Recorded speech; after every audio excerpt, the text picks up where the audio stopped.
មានប្រាថ្នា3ពួកឯងអាចសុំយើងបានម្នាក់មួយ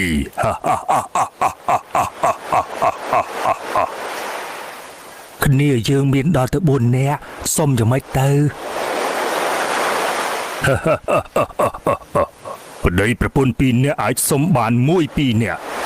នាយជ្រូចមានប្រពន្ធឆាប់សុំមុនគេមកល្អណាស់អញ្ចឹងខ្ញុំមិនចាំយូរទេរងាណាខ្ញុំសូមអោយកើតជាមហាសេដ្ឋីទាំង2នាក់ប្តីប្រពន្ធមានគ្រប់យ៉ាងរស់នៅស្រួលបាន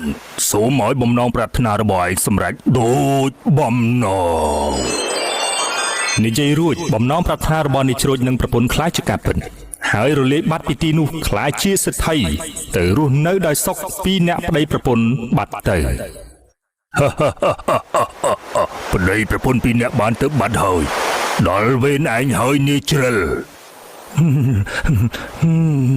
មិត្តខ្ញុំខ្លាចជាសេដ្ឋីហើយអស្ចារ្យណាស់អញ្ចឹងខ្ញុំត្រូវតែមានលឺវាទៅបានហើយការមករកត្រីនេះខ្ញុំជាអ្នកចេញគំនិតនាំមកអញ្ចឹងខ្ញុំសូមខ្លាចជាស្ដេចផែនដីអាចគ្រប់គ្រងមនុស្សបានទាំងអស់ហ៊ុយរងា